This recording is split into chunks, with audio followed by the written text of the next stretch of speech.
यो रेडियो नेपाल हो। अब अस्ट्रिया नेपालबाट समाचार सुन्नुहोस्। शुरूमा प्रमुख समाचार। मुलुकलाई आर्थिक रूपमा सबल बनाउँदै अर्थतन्त्रमा गुणात्मक परिवर्तन गर्न हरित ऊर्जा आवश्यक रहेको प्रधानमन्त्री पुष्पकमल दाहाल प्रचण्डको भनाई। नागरिकको विवरण प्रमाणीकरण एवं अन्तर्प्रणाली आबद्ध सम्बन्धी कार्यविधि खारेज गर्ने सरकारको निर्णय। कोरोना संक्रमणका कारण हिजो 2 जनाको मृत्यु। कोरोना संक्रमण भए तुरन्त आइसोलेसनमा बस्न स्वास्थ्य तथा जनसंख्या मन्त्रालयको अपील। मिटर ब्याज पीड़ितमाथि बल प्रयोग नगर्न राष्ट्रिय मानवाधिकार आयोगको आग्रह। र सुडानको राजधानी खार्तुममा सरकारी सेना र विद्रोही अर्धसैनिक बलबीच शनिबारदेखि जारी युद्धमा कम्तीमा 200 जनाको मृत्यु। सुन त, भोलिको मिटिङको लागि सबैलाई फोन गर्यो? छैन सर, मेरो मोबाइलमा ब्यालेन्स नै थिएन। अलि पछि गर्छु ल्यान्डलाइनबाट। ल हेर, मोबाइलमा ब्यालेन्स छैन भनेर हुन्छ? तिमीलाई थाहा छैन? यस कार्यालयले नेपाल टेलिकमको कर्पोरेट युजर ग्रुप अर्थात सीयूजी सेवा लिएको छ। तिम्रो नम्बरलाई पनि सीयूजीमा सहभागी गराउ न। अनि सर, मेरो त प्रिपेड नम्बर हो नि। अहिले नेपाल टेलिकमले प्रिपेड र पोस्टपेड दुवै फोनमा सीयूजी सेवा लागू गरिसकेको छ। सीयूजीमा आबद्ध भएपछि हाम्रो कर्मचारीहरू बीच निशुल्क र नेपाल टेलिकमको नेटवर्कमा सस्तो दरमा फोन तथा एसएमएस गर्न र डाटा चलाउन पाइन्छ नि। तिमीलाई थप जानकारी चाहिएमा नेपाल टेलिकमको वेबसाइट www.ntc.net.np मा हेर न। नेपाल टेलिकम, राष्ट्रको संचार।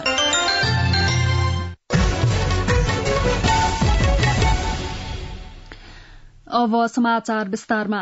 सरकारले काठमाण्डु तराई मधेस द्रुत मार्ग सड़क आयोजना अन्तर्गत ललितपुरको खोकना स्थित जग्गा प्राप्ति समस्या समाधानका लागि उपप्रधानमन्त्री तथा रक्षा मन्त्री पूर्ण बहादुर खड्काको नेतृत्वमा सहजीकरण समिति गठन गरेको छ।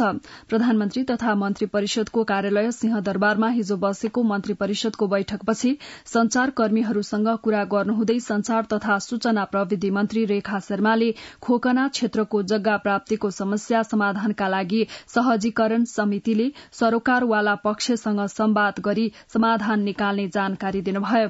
उपप्रधानमन्त्री खड्काको नेतृत्वमा गठित सहजीकरण समितिमा ललितपुर महानगरपालिका सहित सरोकारवाला पक्षहरूको सहभागिता गराइएकाले जग्गा प्राप्ति समस्या समाधान भई द्रुत मार्ग निर्माणले तीव्रता लिने सरकारले विश्वास लिएको मन्त्री शर्माले बताउनुभयो। सरकारका प्रवक्ता समेत रहनुभएका मन्त्री शर्माले सरकारले भूउपयोग सम्बन्धी पहिलो संशोधन नियमावली 2079 स्वीकृत गरेको पनि जानकारी दिनुभयो। भूउपयोग सम्बन्धी यो पहिलो संशोधन नियमावली 2079 स्वीकृत गर्ने भन्ने निर्णय भएको छ र यो निर्णयबाट यो अहिलेसम्म यो अंशबन्दा जग्गा कारोबार लगायत थुप्रै कुरामा जुन किता काठ सम्बन्धी जुन समस्याहरू थियो त्यो समस्याहरूको सहजीकरण नियमावलीले गर्नेछ र बाँकी मन्त्रालयहरूले गरेका निर्णय स्वत यो नियमावली कार्यान्वयन भइसके पछाडि ती निर्णयहरू खारेज हुनेछन्।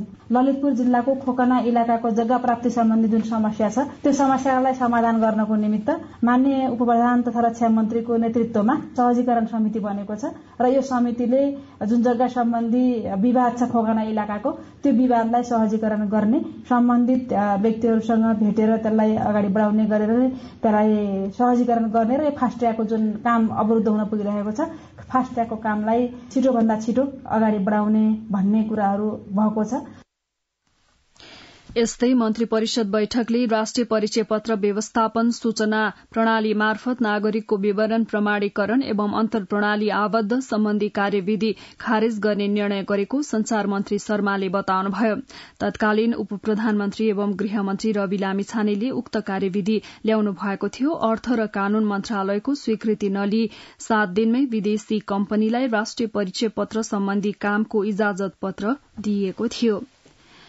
प्रधानमन्त्री पुष्पकमल दाहाल प्रचण्डले ऊर्जा क्षेत्रमा थप लगानी गर्नु आजको प्रमुख कार्यभार भएको बताउनु भएको छ। हिजोदेखि काठमाण्डुमा शुरू भएको ऊर्जा सम्मेलनलाई सम्बोधन गर्नुहुँदै प्रधानमन्त्री प्रचण्डले मुलुकलाई आर्थिक रूपमा सबल बनाउँदै अर्थतन्त्रमा गुणात्मक परिवर्तन गर्न हरित ऊर्जा आवश्यक रहेको बताउनुभयो।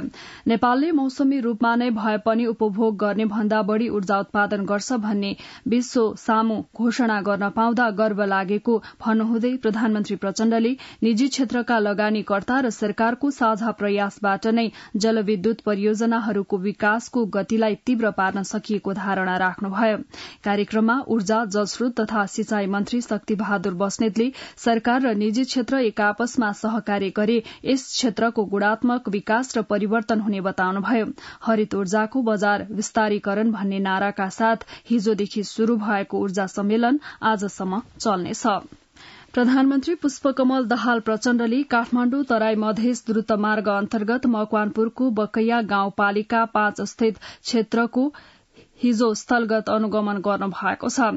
सो क्रममा प्रधानमन्त्री प्रचण्डले कोरोना भाइरस कोविड-19 संक्रमणको जोखिमले निर्माण कार्यमा केही ढिलाइ हुन गएको भए पनि प्रगति विवरण सन्तोषजनक नै रहेको बताउँदै उक्त निर्माणको कामले अब तीव्रता पाउने बताउनुभयो। वहाँले द्रुत मार्गका निम्ति आवश्यक पर्ने ऐलानी जग्गा र अन्य विभिन्न विषयमाथि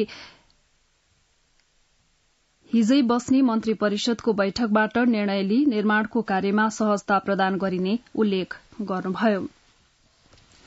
प्रधानमन्त्री तथा मन्त्री परिषदको कार्यालय सिंहदरबारमा मीडिया सेन्टर सञ्चालनमा ल्याइएको छ। मन्त्री परिषद बैठकका निर्णय र सरकारका घोषणा सार्वजनिक गर्दा संचारकर्मीलाई समाचार संकलन सहज र व्यवस्थित गर्न तयार गरिएको मीडिया सेन्टरबाट हिजो बसेको मन्त्री परिषदको बैठकको निर्णय सार्वजनिक गर्दै सरकारका प्रवक्ता रेखा शर्माले सेन्टरको शुरूआत गर्नुभयो।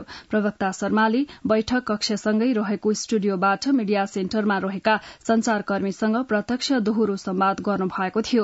मीडिया सेन्टरमा संचारकर्मी तथा पत्रकारसँग प्रधानमन्त्री कार्यालयमा रहेको स्टुडियोबाट दोहोरो संवादको व्यवस्था मिलाइएको छ भने संचारकर्मीले भिडियो सामग्री तत्काल उपलब्ध गराउन सक्नेछन्। नेपाल समाजवादी पार्टीले ही वैशाख 10 गते हुने उपनिर्वाचनमा चितवन 2 र तनहुँ 1 मा नेपाली कांग्रेसका उम्मेद्वारलाई समर्थन गर्ने भएको छ। पूर्व प्रधानमन्त्री डाक्टर बाबुराम भट्टराई नेतृत्वको सो पार्टीको केन्द्रीय कार्यकारिणी समितिको बैठकले चितवन 2 मा कांग्रेसका उम्मेद्वार जितनारायण श्रेष्ठ र तनहुँ 1 मा कांग्रेस उम्मेद्वार गोविन्द भट्टराईलाई समर्थन गर्ने निर्णय गरेको हो। सो पार्टीले बैठकपछि हिजो विज्ञप्ति जारी गरी कांग्रेसका सभापति शेरबहादुर देउवाले गठबन्धनका उम्मेद्वारलाई विजय बनाउनका लागि सहयोग गर्नु भएको पत्रको आधारमा कांग्रेसका उम्मेद्वारलाई समर्थन गर्ने निर्णय गरिएको जनाएको छ। निर्वाचन आयोगले यही वैशाख 10 गते आइतबार हुने प्रतिनिधि सभा सदस्य उपनिर्वाचनको प्रचार प्रसारमा हेलिकप्टर प्रयोग नगर्न राजनैतिक दललाई आग्रह गरेको छ। आयोगका सहायक प्रवक्ता गुरूप्रसाद वाग्लेले हिजो विज्ञप्ति जारी गरी उपनिर्वाचन हुन गइरहेका जिल्लामा हेलिकप्टर प्रयोग नगरी प्रचार प्रसार गर्न सकिने अवधि पर्याप्त रहेको र यातायातको सहज पहुँच रहेको उल्लेख गर्नु भएको छ। विज्ञप्तिमा यसरी यातायातको सहज पहुँच रहेका स्थानमा राजनैतिक दलका नेता तथा उम्मेद्वारले निर्वाचन प्रचार प्रसारका लागि हेलिकप्टर प्रयोग गर्नु मितव्ययिताको सिद्धान्त समेतको प्रतिकूल हुने भएकाले उपनिर्वाचनमा उम्मेद्वार दलका नेता तथा कुनै पनि प्रचारकलाई हेलिकप्टर सेवा प्रयोग नगर्न सूचित गरिएको छ। राष्ट्रपति रामचन्द्र पौडेलको स्वास्थ्यमा समस्या देखिएपछि उपचारका लागि उहाँलाई हिजो त्रिवी शिक्षण अस्पताल महाराजगंजमा भर्ना गरिएको छ। शिक्षण अस्पतालका प्रशासन प्रमुख वैकुण्ठ प्रसाद थपलियाका अनुसार राष्ट्रपति पौडेलको स्वास्थ्य अवस्था प्रतिकूल भएकाले हाल त्रिवी शिक्षण अस्पतालमा भर्ना हुनु भएको छ। उहाँको उपचारमा संलग्न चिकित्सकहरूका अनुसार उपचार जारी छ। राष्ट्रपति रामचन्द्र पौडेलले प्रधानमन्त्री पुष्पकमल दाहाल प्रचण्डको सिफारिशमा कानून न्याय तथा संसदीय मामला मन्त्रालयको कार्यभार उपप्रधान तथा रक्षा मन्त्री पूर्ण बहादुर खड्काले सम्हाल्ने गरी तोक्नु भएको छ। राष्ट्रपति पौडेलले मौजूदा मन्त्री परिषदमा कानून मन्त्रालयको कार्यभार प्रधानमन्त्री प्रचण्डले सम्हाली आउनु भएकोमा प्रधानमन्त्री प्रचण्डको सिफारिशमा सो मन्त्रालयको कार्यभार उपप्रधानमन्त्री खड्काले सम्हाल्ने गरी तोक्नु भएको राष्ट्रपति कार्यालयका प्रवक्ता सागर आचार्यद्वारा जारी विज्ञप्तिमा उल्लेख गरिएको छ। समाचार रेडियो नेपालबाट सुन्दै हुनुहुन्छ। अब एकैछिन विज्ञापन र सन्देश। ए नानी, तिमीले छोरीको जन्म दर्ता गरायौ? गराउला नि काकु, के को हतार छ र? राम राम राम राम, त्यसो भनेर हुँदैन नि नानी। जन्म, मृत्यु, बसाइसराई, विवाह, सम्बन्ध विच्छेद जस्ता व्यक्तिगत घटना 35 दिन भित्रमै वडा कार्यालयमा गएर दर्ता गराइहाल्नु पर्छ। व्यक्तिगत घटना दर्ता गरेपछि मात्रै सामाजिक सुरक्षा भत्ता प्राप्त गर्न, बाल बालिकालाई स्कुल भर्ना गर्न, नागरिकता, पासपोर्ट र राष्ट्रिय परिचय पत्र नम्बर प्राप्त गर्न सकिन्छ। ओहो, हो र काकु, त्यसो भए त म आजै वडा कार्यालय गएर छोरीको जन्म दर्ता गरिहाल्छु। जन्म, मृत्यु, बसाइसराई, विवाह, सम्बन्ध विच्छेद जस्ता व्यक्तिगत घटना वडा कार्यालयमा सही विवरण दिई दर्ता गराऊ। नेपाल सरकार गृह मन्त्रालय, राष्ट्रिय परिचय पत्र तथा पञ्जीकरण विभाग, सिंहदरबार, काठमाडौँ।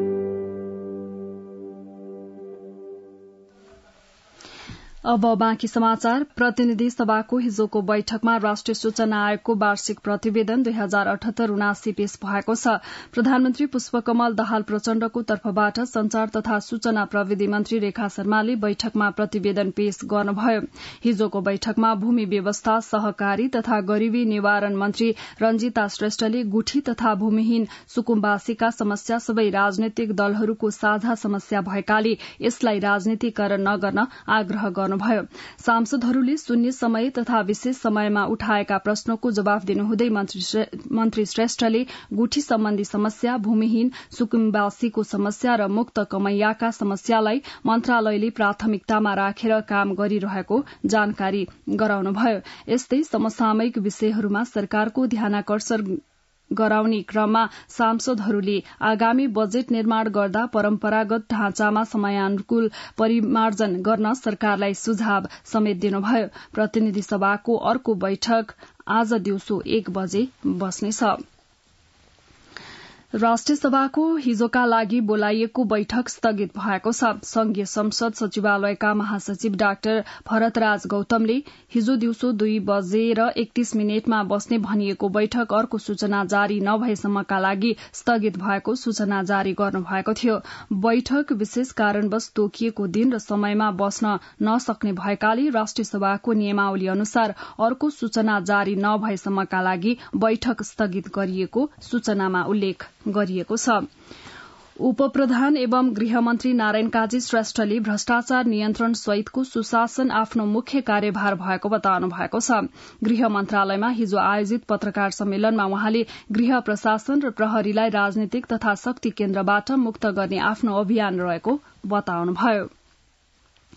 नेपाली कांग्रेसका महामन्त्री गगन कुमार थापाले वर्तमान गठबन्धन सरकारले परिणाममुखी कार्य गर्नुपर्ने बताउनु भएको छ। तनहुँको दमौलीमा हिजो आयोजित सभामा महामन्त्री थापाले गठबन्धन सरकारलाई 5 वर्ष टिकाएर जान सके जनतामा सकारात्मक सन्देश प्रवाह हुने बताउनुभयो। अर्का महामन्त्री विश्व प्रकाश शर्माले कांग्रेसलाई बलियो बनाउने जिम्मेवारी आफूहरूको काँधमा रहेकाले त्यो जिम्मेवारी पूरा गर्ने बताउनुभयो। सभामा नेकपा माओवादी केन्द्रका सचिव देव प्रसाद गुरूङले परिवर्तनको रक्षाका लागि वर्तमान गठबन्धनको विजय आवश्यक रहेको बताउनुभयो। महासचिव गुरूङले राष्ट्रिय स्वाधीनताको रक्षाका लागि पनि गठबन्धन आवश्यक परेको बताउँदै अस्थिरता सृजना गरेर राष्ट्रिय स्वाधीनता कमजोर बनाउने प्रयास भइरहेकाले सचेत हुन आग्रह गर्नुभयो। नेकपा एकीकृत समाजवादीका केन्द्रीय सदस्य कृष्ण कुमार श्रेष्ठले संघीयताको स्थायित्व र लोकतन्त्रको संरक्षणका लागि गठबन्धन गरिएको बताउनुभयो। कोरोना संक्रमणका कारण हिजो 2 जनाको मृत्यु भएको स्वास्थ्य तथा जनसंख्या मन्त्रालयले जनाएको छ। हिजो 2292 जनाको कोरोना परीक्षण गर्दा 171 जना संक्रमित थपिएका छन् भने 85 जना संक्रमण मुक्त भएको मन्त्रालयले जनाएको छ। देशभर 397 जना सक्रिय संक्रमित रहेको मन्त्रालयले जनाएको छ। यसैबीच स्वास्थ्य तथा जनसंख्या मन्त्रालयले कोरोना संक्रमण भए तुरन्त आइसोलेशनमा बस्न आग्रह गरेको छ। मन्त्रालयका सहप्रवक्ता डाक्टर समीर कुमार अधिकारीले सूचना जारी गर्नुहुँदै कोरोना संक्रमित भएमा 7 दिनसम्म आइसोलेशनमा बस्न चिकित्सकसँग परामर्श गर्न आग्रह गर्नुभएको हो। आइसोलेशनमा बस्दा मिलेसम्म छुट्टै शौचालय र प्रशस्त हावा आउने छुट्टै कोठामा बस्ने, नाक, मुख र चिउँडो छोपिने गरी मास्क लगाउने र प्रयोग गरिएको मास्कको उचित व्यवस्थापन गर्ने, बेला बेलामा साबुन पानीले हात धुने वा सेनिटाइजरले हात सफा गर्न आग्रह समेत गरिएको छ। राष्ट्रिय मानव अधिकार आयोगले काठमाण्डुको शान्ति बाटिकामा धरनामा बसेका मिटर ब्याज पीड़ितमाथि बल प्रयोग नगर्न आग्रह गरेको छ। नागरिकको शान्तिपूर्ण रूपमा भेला हुने र आफ्ना विचार राख्न पाउने अधिकारको सम्मान र संरक्षण गर्न प्रदर्शनकारीमाथि बल प्रयोग नगर्न आयोगले सरकारसँग आग्रह गरेको हो। आयोगका प्रवक्ता डाक्टर टीकाराम पोखरेलद्वारा हिजो जारी विज्ञप्ति मार्फत धरनाका क्रममा झडप हुँदा घाइते भएका व्यक्तिको प्रभावकारी उपचारको व्यवस्था गर्न र सार्थक संवाद मार्फत समस्याको समाधान गर्न सरकारसँग आग्रह गरिएको छ। विगतका वर्षहरूमा समयमै पाठ्य पुस्तक नपाएर पढ़ाईबाट वञ्चित भएका सामुदायिक विद्यालयका विद्यार्थीहरूले यसपटक भने समयमै पाठ्य पुस्तक पाउन थालेका जनक शिक्षा सामग्री केन्द्रले जनाएको छ। जिल्ला जिल्लामा समयमै पाठ्य पुस्तक पुग्न थाले पनि कतिपय दुर्गमका विद्यालयहरूमा भने अझै पाठ्य पुस्तक पुग्न नसकेको त्यहाँका प्रधान अध्यापकहरूले बताएका छन्। संवाददाता यशोदा अधिकारीको यो रिपोर्ट। कक्षा 6 देखि कक्षा 10 सम्मको पाठ्य पुस्तक छपाई र वितरणको जिम्मा पाएको जनक शिक्षा सामग्री केन्द्रले धेरै वर्षपछि सहजै पाठ्य पुस्तक विद्यार्थीको हातमा पुर्याएको दावी गरेको छ। केन्द्रका अनुसार हालसम्म 59 जिल्लामा सबै पाठ्य पुस्तक पुगिसकेको छ भने बाँकी 18 जिल्लाका विद्यालयमा पनि वैशाख 10 गते भित्रै पाठ्य पुस्तक पुर्याइनेछ। यस वर्ष थप 2वटा छपाई मेसिन खरिद र कागजको सहज आपूर्ति भई 24 घण्टा काम भएका कारण समयमै पाठ्य पुस्तक पुर्याउन सकिएको केन्द्रका प्रबन्ध निर्देशक अनिल कुमार झा बताउनुहुन्छ। पुरै काम सम्पन्न गरिसकेका छौं। अहिले हामीले बिक्री वितरणको कार्य शुरू गरेका छौं र कतिपय विद्यालयमा पुगिसकेका छन्। पठन पाठन पनि शुरू भएको छ। कक्षा 5 सम्मको पाठ्य पुस्तक छपाईको काम यस वर्षदेखि निजी मुद्रण संस्थालाई दिइएको छ। यसको समन्वय गरिरहेको पाठ्यक्रम विकास केन्द्रका अनुसार 13वटा निजी क्षेत्रका छापाखानाले पाठ्य पुस्तक छापेर बिक्री वितरण गरिसकेका छन्। केन्द्रका महानिर्देशक वैकुण्ठ अर्याल सबै ठाउँमा पुस्तक पुगिसकेको बताउनुहुन्छ। छपाई गर्ने जुन पब्लिकेशन्सहरू थियो उनीहरूसँग तपाईहरुले कुन कुन जिल्लामा पुर्याउनु भयो त भनेर हामीले विवरण माग गरेका थियौं। उहाँले 77 जिल्ला कभरेज गरेको विवरण दिनुभएको छ। अधिकांश विद्यालयमा पठन पाठन वैशाख 15 पछि नै हुनेछ भने कतिपय विद्यालयहरूमा पढ़ाई सुचारू भइसकेको छ। जनक शिक्षाले उत्पादन गरेर वितरण गरिसकेको दावी गरेको 1 करोड़ 50 लाख थान पाठ्य पुस्तक कतिपय विद्यालयमा भने अझै पुग्न सकेको छैन। संखुवासुवा जिल्लाको हिमा माध्यमिक विद्यालयमा सबै पाठ्य पुस्तक पुगे पनि कक्षा 9 को ऐच्छिक प्रथम विषयको पुस्तक अझै नआएको विद्यालयका प्रधानाध्यापक भरत सापकोटाले बताउनुभयो। पाठ्य पुस्तक ऐच्छिक प्रथम बाहेक अरू सबै पाइयो। ऐच्छिक पढ्नेलाई समस्या भयो। 9 कक्षामा पुरानो पाठ्य पुस्तकबाट काम चलाउँदैछौं। केन्द्रले हुम्ला, जुम्ला, डोल्पा लगायतका हिमाली जिल्लामा यसपटक पहिलो प्राथमिकतामा राखेर पाठ्य पुस्तक पठाएको जनाए पनि केही हिमाली जिल्लाका कतिपय विद्यालयमा अझै पाठ्य पुस्तक पुगेको छैन। हुम्लाको खारपुनाथ गाउँपालिकामा रहेको भानुभक्त आधारभूत विद्यालयमा हालसम्म कुनै पनि पाठ्य पुस्तक नआएको विद्यालयका निमित्त प्रधानाध्यापक माया देवी बुढा बताउनुहुन्छ। भर्ना सकिँदा बित्तिकै पाठ्य पुस्तक पुग्दिया भइदिया अनि हामी लगतै पढाइ पनि सुरु हुन्थ्यो होला। पहिलाका अब बुकहरू पाठ्य पुस्तक पुग्दासम्म अब ती बुक यताउता गरेर हामीहरू पढाउँदै गर्छौं अनि पछि पाठ्य पुस्तक पुग्यो भने अनि पूर्ण रूपले पढाइन्छ। 27,000 भन्दा बढ़ी सामुदायिक विद्यालयमा अध्ययनरत करिब 57 लाख विद्यार्थीका लागि उत्पादन गरिएका पाठ्य पुस्तक समयमै पुग्दा विद्यार्थीहरू खुशी भएका छन् भने पुग्न बाँकी रहेका विद्यालयका विद्यार्थीहरू पनि भर्ना अभियान सकिएर पठन पाठन शुरू हुँदा पाठ्य पुस्तक पाउने आशामा रहेका छन्। यशोदा अधिकारी, रेडियो नेपाल, काठमाडौँ।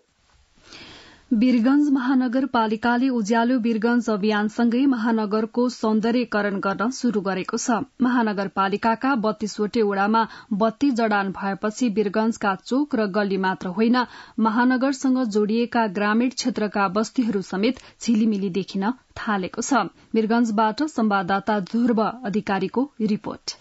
मुलुकको प्रमुख आर्थिक केन्द्र तथा व्यापारिक नगरी वीरगंजको सौन्दर्यकरणसँगै सरसफाई, वृक्षारोपण जस्ता कार्यक्रम पनि अहिले एकसाथ चलेका छन्। महानगरपालिकाको नयाँ नेतृत्वले वीरगंजको समृद्धिसँगै सरसफाई, सौन्दर्यकरण र उज्यालो वीरगंज अभियानलाई अगाडि बढाएपछि यसको नगरवासीहरूले खुलेर प्रशंसा गरेका छन्। वीरगंजका स्थानीय बासिन्दाहरू वीरगंज बजारमा जुन किसिमको यो उज्यालो कार्यक्रम एकदम सराहनीय काम छ। सबैजना नगरवासी खुशी हुनुहुन्छ। रातको समयमा बत्ती झिलमिल बढिरहेछ, राम्रो छ। केही महिना अघिसम्म साँझ पर्न साथ सड़क अँध्यारो हुने र हिँडडुल गर्न नसक्ने स्थिति रहेको र अँध्यारो हुँदा चोरी लुटपाट जस्ता आपराधिक घटनाहरू पनि हुने गरेकोमा अहिले यस्ता घटना समेत नियन्त्रणमा आएको प्रहरीको तथ्याङ्कले देखाएको छ। उज्यालो वीरगंज अभियान अन्तर्गत महानगरका 32 वटै वडाका सड़क र गल्लीहरूमा 13,322 स्ट्रीम लाइट सँगै मुख्य बजार क्षेत्रमा 700 भन्दा बढ़ी सोलर प्यानल लाइट जडान गरिएको वीरगंज महानगरपालिकाका उज्यालो वीरगंज अभियानका प्रमुख एवं विद्युत शाखाका इन्जिनियर राजीव कुमार उपाध्यायले बताउनुभयो। अहिलेसम्म चाहिँ हामीले 13,332 वटा बत्ती जडान भएको छ। ठूलो च्यालेन्जको रूपमा हामीले लिएको छौं। कन्ट्रोल प्यानल सेन्टर र सेन्सर लाइटबाट उज्यालो भएपछि वीरगंजका स्थानीय बासिन्दाहरू उत्साहित भएका छन्। फेरि उज्यालो अभियानका प्रमुख राजीव उपाध्याय, अहिलेको अवस्थामा वीरगंज महानगरपालिकाको 32 वटा वार्डमा जनताको एकदमै एक्साइटेड हुनु। अहिले चाहिँ ओभरअल चाहिँ बत्तीहरू बलिरहेछ। 32 वटै वार्डको जनताहरू एकदमै एक्साइटेड हुनुहुन्छ, राम्रो रेस्पोन्स आइरहेछ। दिनभर काममा व्यस्त नगरवासीलाई रातको समयमा निर्धक्कका साथ बजार गर्न तथा घुमफिर गर्न समेत अहिले सहज भएको छ। देशकै आर्थिक तथा व्यापारिक केन्द्र वीरगंजमा उज्यालो वीरगंज अभियानले नै रात्रि बजारको अवधारणालाई समेत अगाडि बढाएको छ। वीरगंजमा अब प्रत्येक महिनाको अन्तिम शुक्रबार र शनिबार रात्रि बजार लाग्ने भएको छ। ध्रुव अधिकारी, रेडियो नेपाल, वीरगंज। अब अन्तर्राष्ट्रिय समाचार। सुडानको राजधानी खार्तुममा गत शनिबारदेखि जारी विद्रोही अर्धसैनिक बल र्यापिड सपोर्ट फोर्स आरएसएफ र सरकारी सेनाबीचको युद्धमा करिब 200 जनाको मृत्यु भएको छ भने 1000 भन्दा बढ़ी घाइते भएका छन्। सुडानका सेना प्रमुख अब्देल फताह अल बोरहान र उनका सहायक मोहम्मद हमदान डगालो नेतृत्वको अर्धसैनिक बल र्यापिड सपोर्ट फोर्स आरएसएफ बीचको जारी द्वन्द्वले देशलाई गम्भीर अराजकतातर्फ धकेलेको बताएको छ। भीषण युद्धका कारण अस्पतालहरू क्षतिग्रस्त भएका छन् भने सहायताका काममा अवरोध उत्पन्न भएको छ। सुडानमा नागरिक शासन कसरी पुनर्स्थापना गर्ने भन्नेमा उत्पन्न मतभेद नै यो भीषण युद्धको कारण बनेको छ। अब आर्थिक समाचार। नेपाल अल्पविकसित मुलुक एलडीसीबाट स्तरोन्नति हुँदा गर्नुपर्ने पूर्व तयारी बारेमा छलफल गर्न काठमाडौँमा 3 दिने क्षेत्रीय कार्यशाला शुरू भएको छ। राष्ट्रिय योजना आयोग र एसिया पेसिफिक क्षेत्रका लागि संयुक्त राष्ट्र संघीय आर्थिक तथा सामाजिक आयोगको आयोजनामा मंगलबारबाट भएको कार्यशालामा संयुक्त राष्ट्र संघ अन्तर्गतका निकायका प्रतिनिधि, विभिन्न क्षेत्रीय संगठनका प्रतिनिधि, सरोकार भएका नेपाल सरकारका मन्त्रालय तथा सरकारी कार्यालय, निजी क्षेत्र, नागरिक समाजका प्रतिनिधिहरूको सहभागिता रहेको छ। नेपाल, बंगलादेश र लाओसले सन् 2026 सम्ममा अल्पविकसित मुलुकबाट स्तरोन्नति भइसक्ने लक्ष्य राखेका छन्। संयुक्त राष्ट्र संघको सदस्य रहेका अल्पविकसित मुलुकहरूको अध्यक्षता अहिले नेपालले गरिरहेको छ। स्तरोन्नतिका लागि आवश्यक 3 मुख्य सूचकमा नेपालको योग्यता पुगिसकेको भए पनि अर्थतन्त्र, वातावरण, मानव जीवन लगायतका क्षेत्रसँग जोडिएका बहुआयामिक सूचकहरूमा समेत सुधार आवश्यक भएको राष्ट्रिय योजना आयोगका सचिव केवल प्रसाद भण्डारीले बताउनुभयो। नेपालले अल्पविकसित मुलुकबाट स्तरोन्नति भइसकेपछि व्यापारका क्षेत्रमा अहिले प्राप्त गरेका विभिन्न सुविधाहरू कटौती हुनेछन्। आर्थिक वर्ष 2078-79 सम्ममा गण्डकी प्रदेशको बेरोजु 2 खर्ब नागेको छ। महालेखा परीक्षकको 5औं वार्षिक प्रतिवेदनका अनुसार आर्थिक वर्ष 2078-79 सम्मको गण्डकी प्रदेशको बेरोजु 2 अर्ब 14 करोड़ 44 लाख 70 हजार पुगेको छ। अघिल्लो आर्थिक वर्षमा फर्स्यौट भएर 1 अर्ब 65 करोड़ 9 लाख 13 हजार बेरोजु बाँकी रहेकोमा आर्थिक वर्ष 2078-79 मा 49 करोड़ 35 लाख 57 हजार बेरोजु थप भएको प्रतिवेदनमा उल्लेख छ। आर्थिक वर्ष 2078-79 मा प्रदेश मातहतका 173 कार्यालयको लेखा परीक्षण गरिएकोमा 89 कार्यालयमा लागती बेरोजु देखिएको छैन। प्रदेश महालेखा परीक्षकको प्रतिवेदन सोमबार गण्डकी प्रदेशका प्रमुख पृथ्वीमान गुरुङ समक्ष महालेखा परीक्षक कार्यालयका उपमहालेखा परीक्षक राममाया कुँवरले पेश गर्नुभयो। आर्थिक वर्ष 2078-79 मा गण्डकी प्रदेश मातहतका 173 सरकारी निकाय, समिति तथा अन्य संस्थाको गरी कुल 39 अर्ब 90 करोड़ 92 लाख 86 हजारको लेखा परीक्षण गरिएको छ। हरित ऊर्जाको बजार विस्तारीकरण भन्ने नाराका साथ मंगलबारदेखि काठमाडौँमा ऊर्जा सम्मेलन शुरू भएको छ। स्वतन्त्र ऊर्जा उत्पादकहरूको संस्था नेपाल इपानले आयोजना गरेको ऊर्जा सम्मेलन बुधबारसम्म सञ्चालन हुनेछ। सम्मेलनमा भारत, बंगलादेश, भूटान, श्रीलंका लगायत 30 भन्दा बढी देशका 300 बढी स्वदेशी तथा विदेशी प्रतिनिधि सहभागी रहनु भएको छ। सम्मेलनमा ऊर्जा, जलस्रोत तथा सिंचाई मन्त्रालयका उच्च अधिकारी, बिजुली व्यापारसँग आबद्ध कम्पनी, बैंक तथा वित्तीय संस्था, प्रसारण र वितरण कम्पनी, परामर्शदाताहरूको पनि सहभागिता रहेको छ।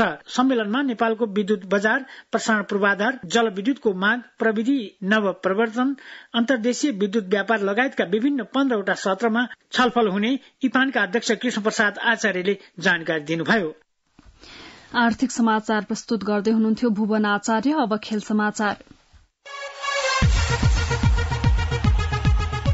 राजधानीमा मंगलबारबाट शुरू एससीसी प्रिमियर कपमा नेपालले विजयी शुरूआत गरेको छ। एससीसी प्रिमियर कप अन्तर्गतको समूह ए को पहिलो खेलमा नेपालले मलेसियालाई 6 विकेटले पराजित गरेको छ। मलेसियाले दिएको 236 रनको लक्ष्य नेपालले 36.2 ओभरमा 4 विकेट गुमाएर पूरा गरे। नेपालका लागि कुशल मल्ल र भीम सार्केले अर्धशतकीय इनिङ खेले। मल्लले 40 बलमा 5 चौका र 5 छक्काको सहयोगमा अभिजित 70 रन बनाए। भीमले 97 बलमा 5 चौका सहयोगमा 71 रन बनाए। भीम र मल्लले चौथो विकेटका लागि 112 रनको शानदार साझेदारी गरे। कप्तान रोहित कुमार पौडेलले 42 रन बनाउँदा ओपनर कुशल भुतेलले 38 रन बनाएका थिए।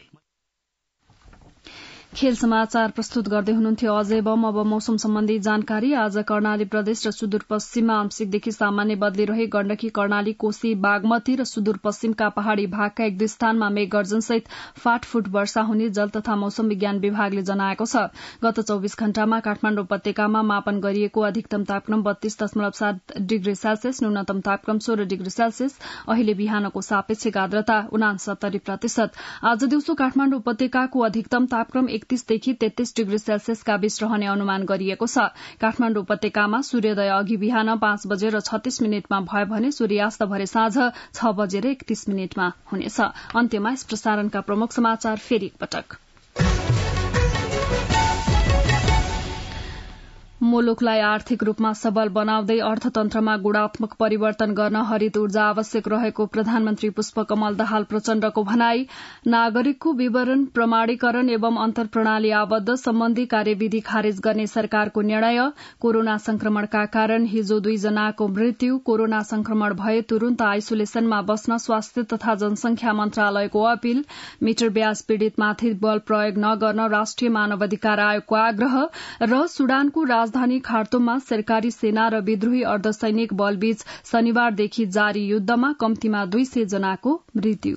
रेडियो नेपालबाट बिहान 7 बजेको समाचार सकियो। अर्को समाचार बुलेटिन 8 बजे अंग्रेजीमा सुन्न सक्नुहुनेछ। हवस् त, नमस्कार।